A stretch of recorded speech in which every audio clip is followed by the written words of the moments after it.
Do you still love me, honestly? Or maybe you don't. I just went to make some coffee. Insecurity is an alarm clock that never stops ringing. And every time it asks, have you left me yet?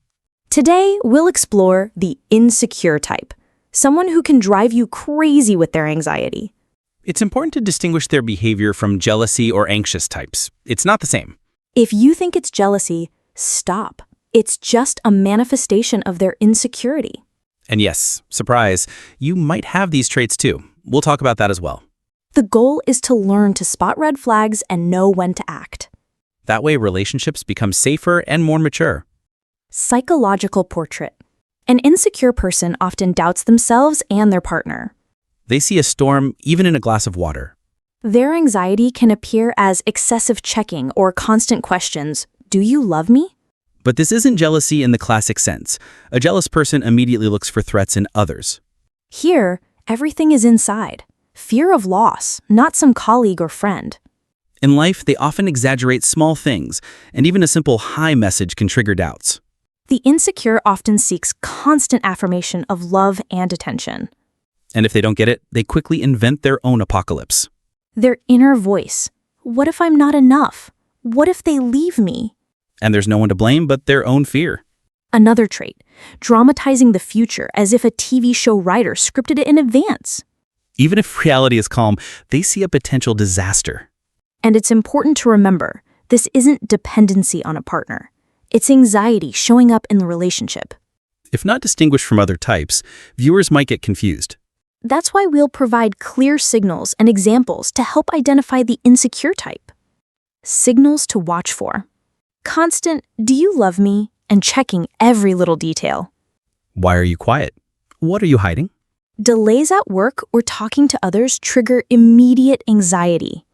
A like instead of a heart, and in their head an apocalypse begins. Repeated questions, checking messages, attention to pauses and tone. And remember, this isn't jealousy as a separate type, just a sign of insecurity. Important to distinguish from the anxious type. Anxious people focus on themselves and general fears, while the insecure focuses on the relationship. Or the dependent type, seeking support, not worried about small details. They often feel the need to check what you're doing, even if they say, I trust you. Trust from them is like a hypothetical Wi-Fi signal, always weak. Watch for signals like wanting to be always near you. Otherwise, their anxious engine kicks in. Sometimes they worry about past mistakes, yours or theirs. Even if it was 5 years ago, the scenario gets rewritten over and over. Their reaction to delays or minor changes is disproportionate to the event. And it's not manipulation, just fear of losing control. For example, you reply to a message in 10 minutes and they already imagine apocalyptic scenarios. Another signal, constant checking of your plans and friends. Questions like, where are you? Or with whom? Repeat several times a day. And even if the answers are honest, anxiety doesn't disappear. Pay attention to facial expressions and tone. A small pause can feel like something's wrong. And remember, it's not jealousy, it's insecurity. A small comment about others can instantly trigger their internal, what if you leave me scenario. The insecure often needs lots of reassurance, but not out of desire to control you. Their anxiety is about themselves and the relationship, not external threats. If you see checks on every emoji, that's them, not a jealous person. Another signal, frequent clarifications. Did you really mean that? Or are you serious? It's a way to understand the stability of the relationship, not manipulation. Sometimes even emojis in messages trigger internal panic. They may repeat past stories to check your reactions. Small details gain importance beyond reality. Even the timing of meme replies becomes a loyalty test. And always remember, noticing these signals doesn't mean you did something wrong. It's a sign the insecure person needs support and clear boundaries. And if they say, I'm not jealous, it might just be anxiety, not a lie. So, observe, listen, and distinguish the types. And remember, separating from jealous and anxious types makes your perception clearer. episodes that speak for themselves. Remember last week when we went for coffee? For them, it was like surviving a quest through anxiety. And no, it wasn't jealousy, just insecurity. They started asking who I sat with and why we laughed. As if laughter could divide our world into before and after. I tried to explain it was just friends, but they looked anxious. The insecure type often seeks affirmation, not a real threat. The next day, they checked if I replied to all messages. Otherwise, an internal 10-act apocalypse begins. Sometimes small plan changes become major disasters. A 15-minute delay feels like a natural disaster.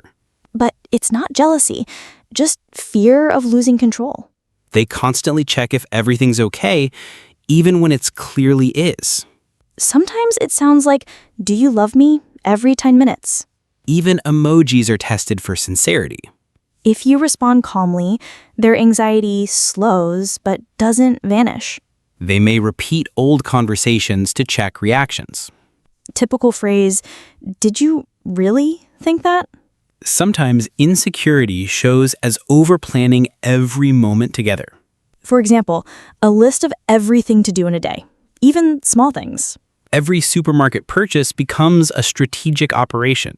They often appear calm, but inside, anxiety boils. And even with guarantees, they need more reassurance. For example, are you really going to the meeting? As if life or death. Their inner dialogue, what if something goes wrong? This type analyzes every detail, even tone and pauses. If you replied 2 seconds late, they've already built a disaster scenario. Another signal, constant clarifications on trivial matters. For example, arrangement of things on the table or evening plans. Anything outside the usual schedule is a potential anxiety trigger. Sometimes they ask, "Are you sure about your decision?" without blame. Feelings of insecurity may appear in small trust tests. For example, checking if you remember your first date. And even if you do, they ask further, "How did you remember that?" It's not jealousy, it's a need for stability. They may repeat old conversations to test reactions to new circumstances. Sometimes insecurity shows as constant reassurance. "Are you still with me?" It's important to distinguish when it's inner anxiety versus manipulation or jealousy. If you see their thoughts about any minor risk, that's them, not a jealous person. Their behavior may seem excessive, but it's their way of coping with fear. And remember, distinguishing types prevents confusion. Even a pause in your response is a signal for their imaginary disaster. These episodes help understand their inner world. And even when it seems excessive, they react as sincerely as possible. Even coffee with friends can become a mini drama. The key is to observe, recognize signals, and not confuse them with other types. These scenes allow you to see the insecure in action without mistaking them for a jealous or anxious type. If the partner is insecure, stay calm. It's their anxiety, not your fault. Respond clearly, without dramatization. Don't play detective. Set boundaries. Repeated, "Do you love me?" questions are exhausting. Support them, but don't take responsibility for their fears. If you are insecure yourself, Observe yourself. Which situations trigger anxiety? write down your thoughts and evaluate them realistically. Replace "what if they leave me" with "what can I do to feel more confident?" Develop empathy and accept your emotions. Insecurity is a signal for growth, not a verdict. Knowing these types helps protect yourself and build healthy relationships. An insecure partner is not an enemy. It's a signal to work on trust. If you see these traits in yourself, it's a chance to change. Step by step, no rush. Even insecurity can become a point of growth. And if you've already started working on yourself, you're ahead of most. Comment below what you recognized in your relationships. And don't forget to subscribe to learn more about relationship psychology.